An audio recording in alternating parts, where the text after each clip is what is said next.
Coach, with the new, more efficient, fast, High-tempo offense, thank you. Yeah.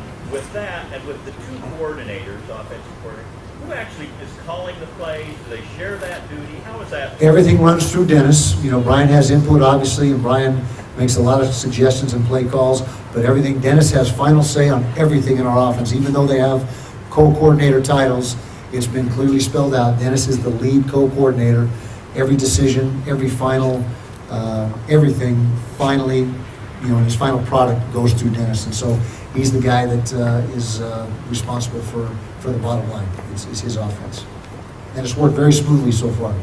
What's standing in the way of this year's team in the Pac-12 South title? This year's team in the Pac-12 South title, we're still working on our depth. You know, we've really improved our depth over the last couple of years. And I'd say right now, we are much closer than we were, a lot closer than we were in the first year in the Pac-12 with depth, and especially up front. I think both sides of the line of scrimmage, offensive and defensive lines, we're there. We're exactly where we need to be.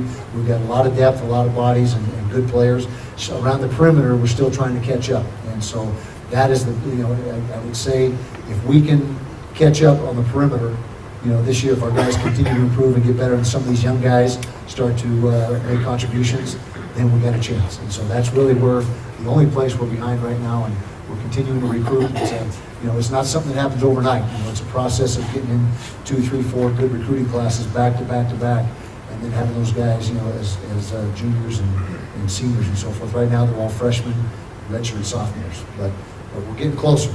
We're getting closer. But the Pac-12 South is pretty tough. There's some good football teams down here. You know, USC has the most talent. UCLA had a heck of a year last year. The Arizona schools are improved, so there's a lot of competitive teams in the Pac-12 South. Can you talk a little bit about the new football facility and the impact that's going to have? New football facility. Has anyone had a chance to tour the new football facility? It is unbelievable, and it's been a huge plus. And one thing that didn't dawn on me, you know, we knew its functionality, the training room, the cafeteria, the meeting rooms, the Hall of Fame, everything like that was going to be a huge recruiting tool. But what it's done is changed the whole attitude and mindset of the team. And those guys love coming to the building every day. You know, we were in those trailers. I don't know if you ever had a chance to see our trailers. And it was as good as we could do with the situation. But they were kind of dreary, and our guys, it was almost a downer to come into those trailers. These guys look forward. They can't wait to get in that building.